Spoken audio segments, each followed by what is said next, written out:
안녕하십니까? 2024년 4월 14일 제436차 감람산 기도회 목도하심으로 시작하겠습니다. 오늘 하나님의 말씀, 생명의 말씀, 은혜의 말씀을 홍명관 목사님께서 대언해 주시겠습니다. 홍명관 목사님. 예, 오늘 이렇게 또다시 기도회로 만나 뵙게 돼서 반갑습니다. 오늘 우리 기도인 가족들과 나누기를 원하는 말씀은 빌립보 4장 4절로 7절의 말씀, 제목을 제가 이렇게 정했습니다. 당신의 관용을 알게 하라. 당신의 관용을 알게 하라. 이런 제목으로 말씀을 들으려고 합니다. 성경절은 다 읽지 않고 한 절만 읽겠습니다. 5절에 이렇게 말합니다. 너희 관용을 모든 사람에게 알게 하라. 주께서 가까우시니라. 여기서 바울이 강조하고 있는 관용이라고 하는 말은 우리가 생각하는 것보다 훨씬 더 깊은 의미를 지니고 있습니다. 그가 이 편지를 쓰던 당시에 초대교회 사람들은 아주 핍박을 많이 받고 있었죠. 예수 믿는다는 이유로 인해 온갖 불이익을 당하고 살았습니다. 법적으로는 어떠한 보호도 받지 못했습니다.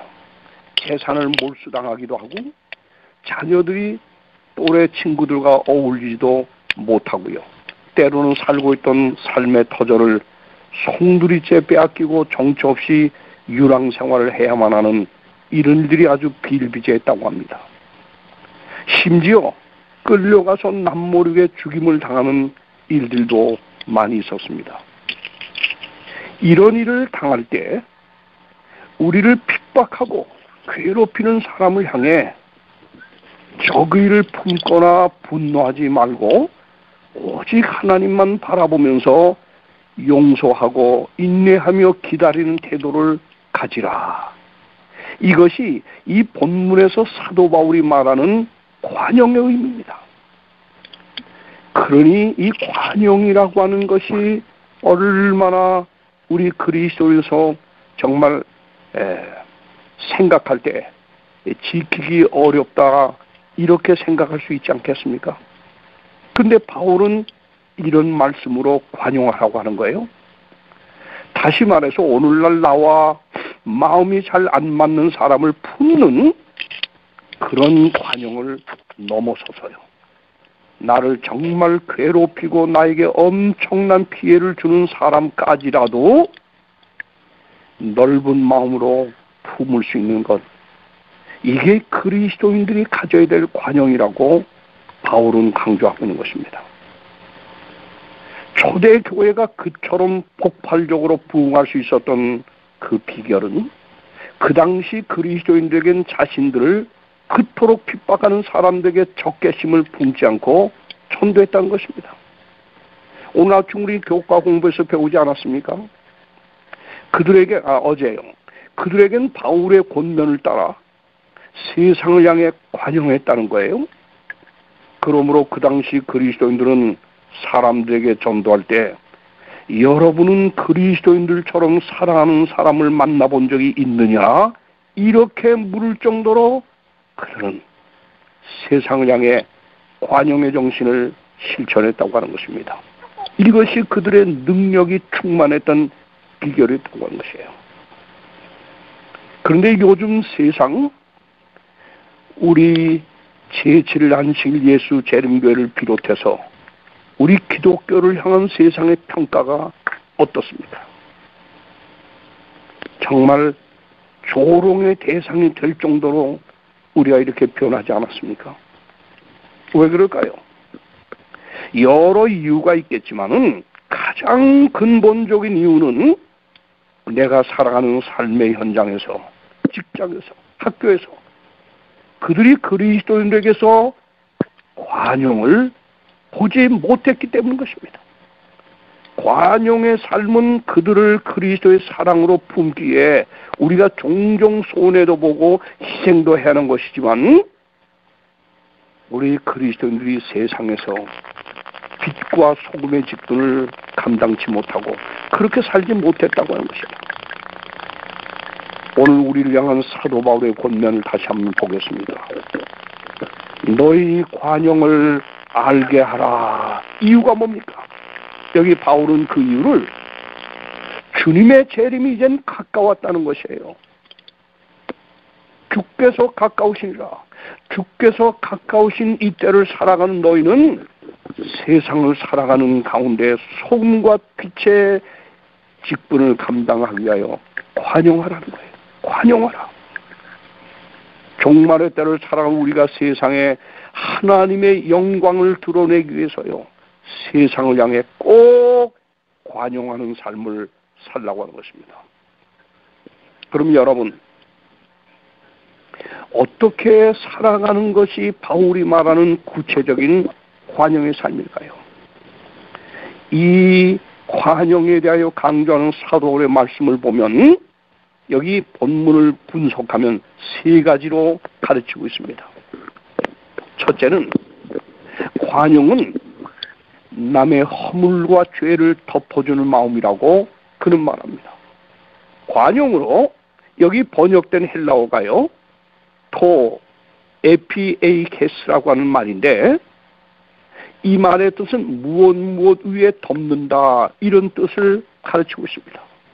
즉 우리가 세상에 보여야 할 관용은 어떤 경우에도 사람의 흠이나 허물, 죄를 드러내고 비판하는 자들이 되어서는 안 된다는 거예요. 더더구나 우리 교회에서요, 덮고 용서하는 마음을 언제나 우리는 실천해야 한다고 하는 것입니다. 종종 우리는 가까운 사람 또는 나를 반대하는 사람들의 허물을 보면, 흠을 보면, 또 그들의 실수를 보면, 더 나아가서 그들이 지은 죄를 보면 어떻게 반응하지요? 한번 자신들을 생각해 보십시오. 대부분 사람들의 본성은 이래요. 잘 아는 친구나 교우들 가운데 어떤 허물이 드러나면 그 남의 허물과 죄를 덮어주고 보호하려는 것이 아니라 그걸 들춰내고 이야기거리로 만들고 확장하고 소문내는 것, 이게 오늘날 이 교회의 문제를 일으키는 가장 주된 요인들인 것입니다. 다시 말하면 꼭 짐승들이요, 동료의 연약함, 약점이 보이면 어떠지요? 짐승들은 그 연약한 약점이 보이는 그 짐승을 함께 공격하여 죽게 하는 것, 이게 바로 많은 짐승의 세계에서 보는데 꼭 우리 그리스도인들이 그런 모습으로 살아간다는 거예요. 그리스도인의 성품 관용이라고 하는 것은 남의 허물과 죄를 가려주고 보호하는 마음, 이게 하늘에 가는 마음이에요. 이게 종말을 준비하는 그리스도인의 정신이에요. 여러분, 우리 마태복음 족보가 나오기 전에 제일 먼저 무슨 얘기 나오죠? 요셉 얘기, 마리아 얘기 나오죠? 거기 성경에 보면 요셉을 의로운 자라고 했죠. 왜 의로운 자지요? 바로 이제 정혼한 마리아가 임신했다는 것을 알게 되었을 때 요셉은 어떤 태도를 보였죠? 여러분, 볼에 맞아 죽는 일 아닙니까? 이런 수치가 어디 있습니까? 이런 흠이 어디 있습니까? 그런데 요셉은 어땠죠? 가만히 끊고 자요. 절대 소문내지 않고 가만히 끊고 자요. 그래서 그를 향하여 의로운 자라고 성경은 거기 기록하고 있습니다. 존 칼빈은 관용에 대해 이렇게 말합니다. 손해나 역경을 당해도 쉽게 동요되거나 넘어지지 않고 평정을 유지하는 영적인 인내를 가르친다. 심지어 자신을 핍박하는 사람까지 포함하여 모든 사람에게 보여한다고 그는 호소하고 있는 것입니다. 다시 말해서 여러분, 남의 허물이나 약점을 덮는 것, 이게 관용인데, 인간관계 갈등을 넘어서려면 남의 허물을 언제나 덮을 줄 알아야 돼요. 사랑은 허다한 허물을 덮는다고 베드로서는 말하고 있습니다. 무엇보다도 뜨겁게 서로 사랑할지니 사랑은 허다한 죄를 덮느니라. 베드로전서 4장 8절입니다. 주께서는 우리가 이 세상에서 이웃에게 관용을 베풀며 살기를 원하고 계십니다. 사랑하는 여러분, 주님이 가깝습니다. 우리가 세상을 살아가는 한 그리스도로서 우리는 소금과 빛의 직분을 감당해야 되는데, 그것이 바로 우리가 어떤 경우를 만났어야도 교회 안에서, 그리고 내가 살아가는 이웃과의 관계에 있어서 언제나 관용을 실천하는 삶으로 하나님의 영광을 드러내게 되기를 간절히 바랍니다.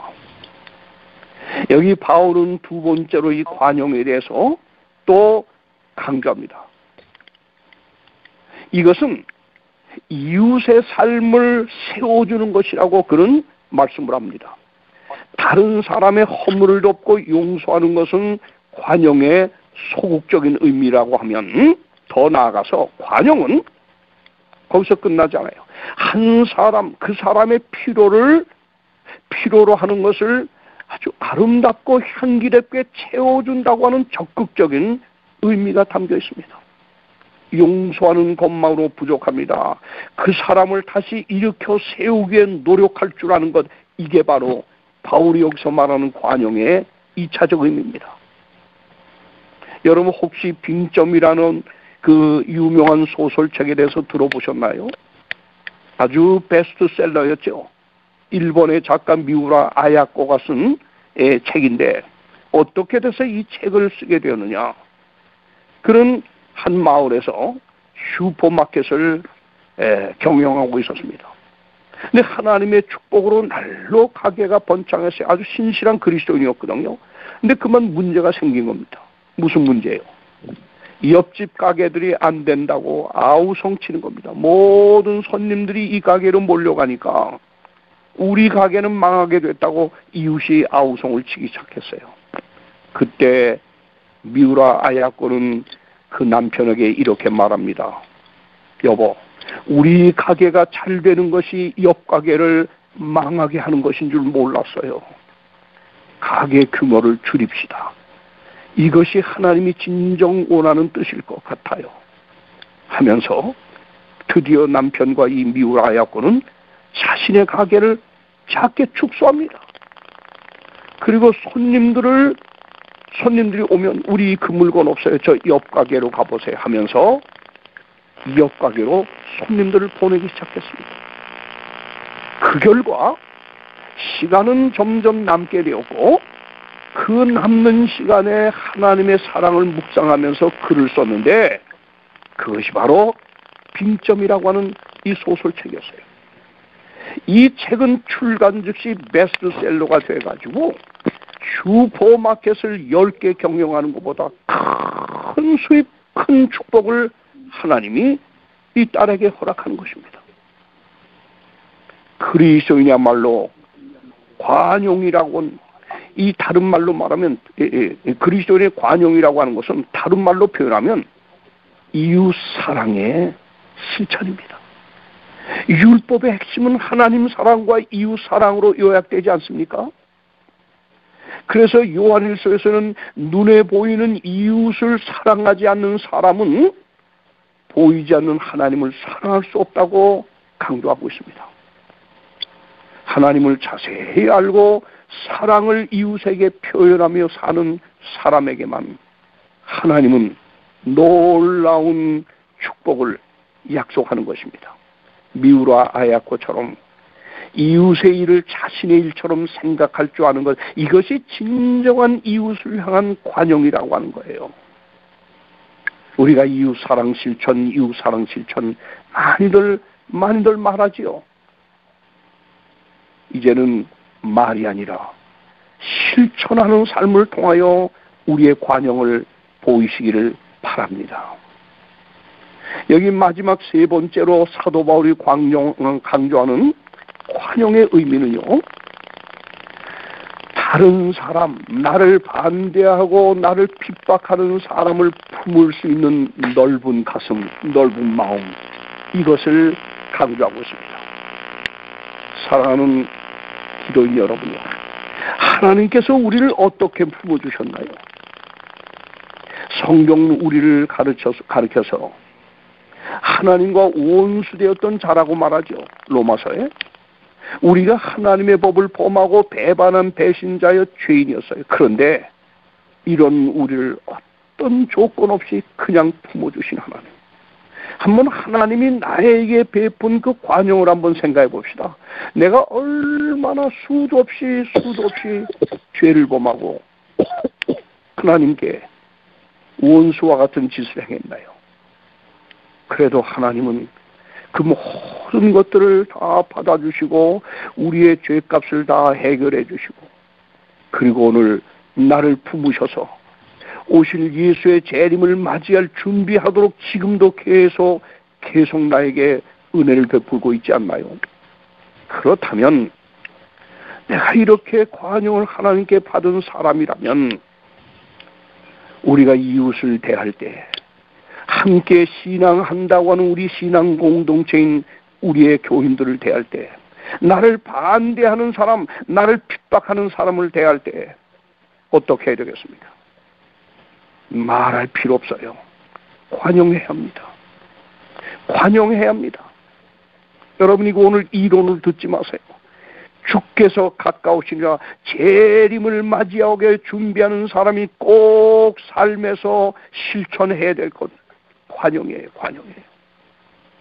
이제 우리가 형제에게 관용하라는 것인데, 자, 그러면 모든 사람에게 너희 관용을 보여주라고 했는데요, 숨은 자리에서 남을 포용하지 말고 뒷자리에서 하는 게 아니라, 가정에서만 하는 게 아니라, 우리는 나와 함께 공동체로 살아가는 우리 교회에서 먼저 관용하는 사람이 되고, 그리고 그 관용을 내가 살아가는 이 세상에서 관용하는 사람으로 살아가게 되면 하나님이 영광을 받는다는 거예요.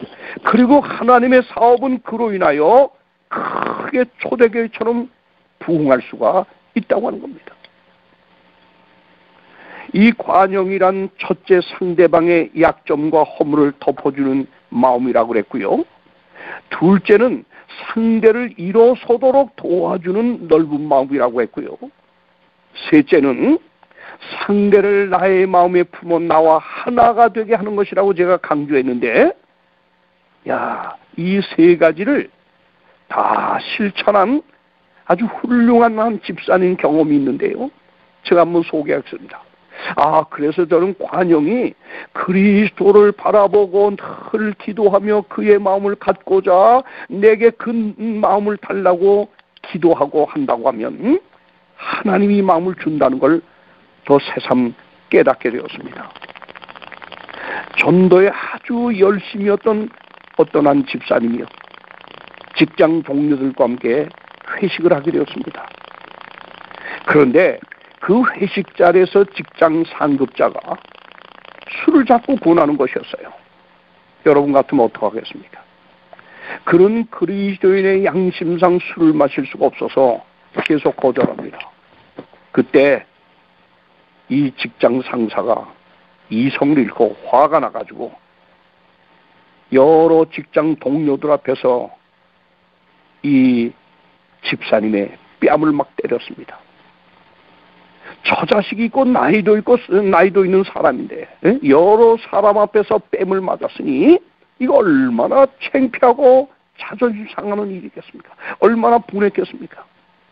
집에 와서 며칠 동안 회사도 무단 결근하면서 분을 삭힙니다. 결국 회사를 그만두려고 결심하고 사표를 내려고 마지막으로 산에 올라가 기도를 드리게 됐어요.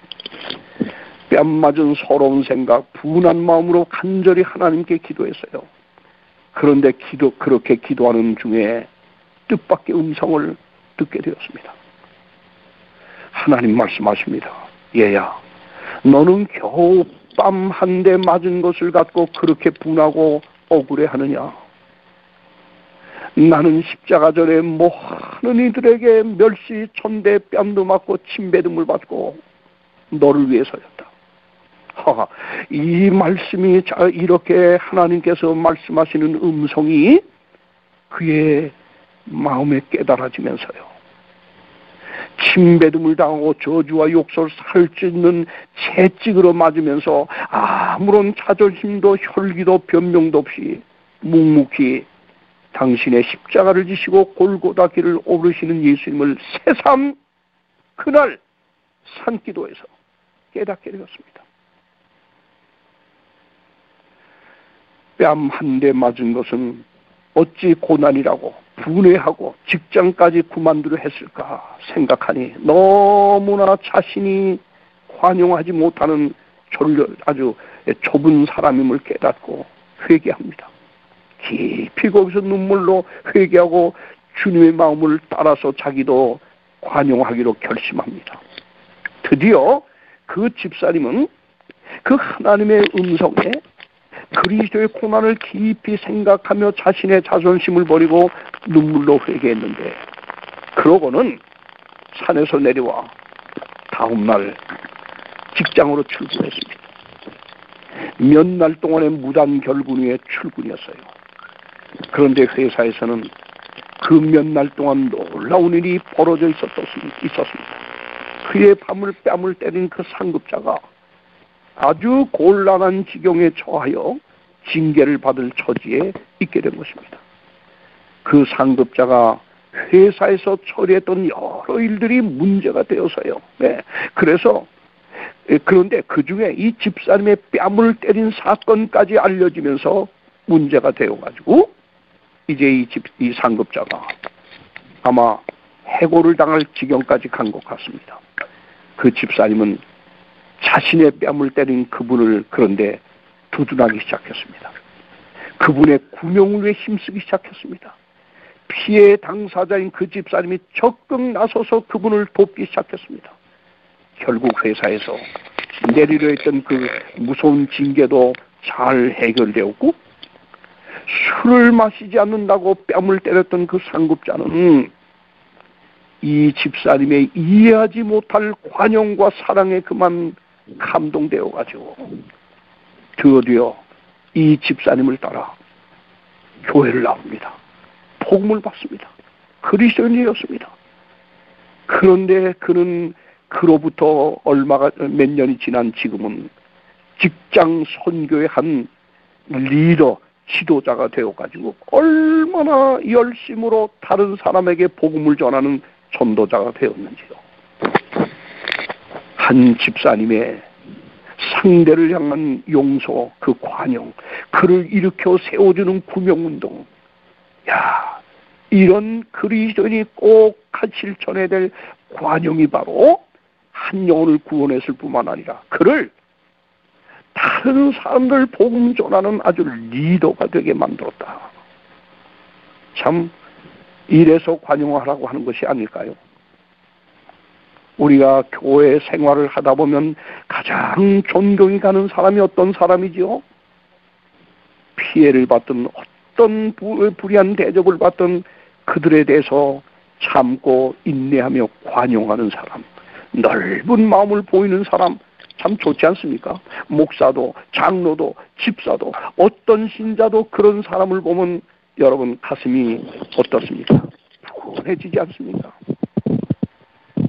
자, 이 집사님께서 자신의 뺨을 때린 그분을 용서하고 도울 수 있었던 그 관용은 어디에서 나온 힘일까요?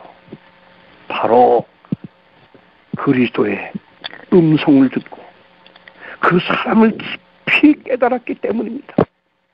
여러분, 남을 사랑하고 관용할 수 있는 것이 내 결심으로 되는 건 아니에요. 결심 좋지요. 물론 해야지요. 노력해야죠. 그러나 그와 함께 꼭 잊어서는 안 될 것이 있습니다. 어떤 원수까지도 품고 관용할 수 있는 이 넓은 마음은 오직 그리스도께서만이 오는 에너지입니다.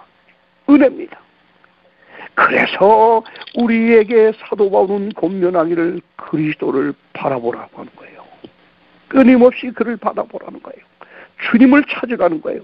주님과 더 밀접한 교제 시간을 좀 가지라는 거예요. 그러다 보면 주님께서 나에게 베푸신 은혜들 하나하나 깨달아갈 때마다, 주께서 나에게 베푼 그 관용을 내가 깨달아갈 때마다 나 역시 그 은혜의 힘을 받아 우리 이웃들을 향해서 더 나아가 나를 반대하고 핍박하는 원수에게까지 예수님처럼 관용할 수가 있다고 하는 것입니다.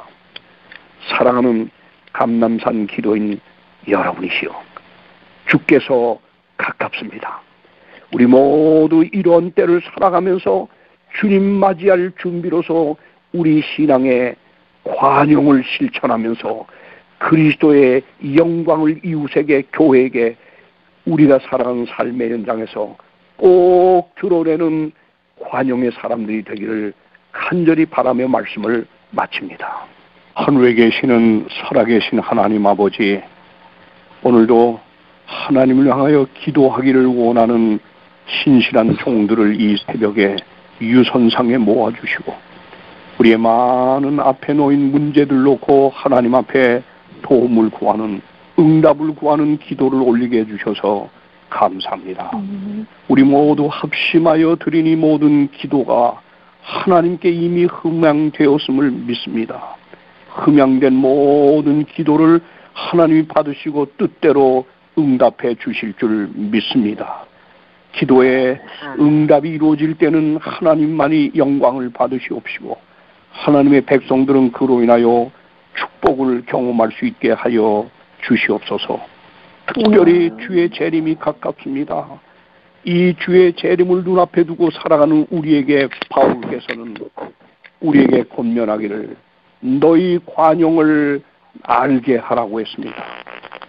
나의 관용을 우리 이웃에게 알게 하는 관용 사람들이 꼭 되게 하여 주시옵소서. 사랑이 실천되지 않는 그리스도인은 가짜입니다. 어떤 경우에도 사랑을 실천하기 위하여 내 자신을 바로 참고 인내하며 희생할 줄 아는 예수의 정신을 꼭 배우고 따라가게 하여 주시옵소서. 그것만이 그리스도를 만나는 준비된 삶임을 가르쳐 주셨으니 감사합니다. 우리 모두 그런 관용을 실천하는 하나님의 사람들 되게 하여 주시기를 예수님의 이름으로 기도하옵나이다. 아멘. 아멘.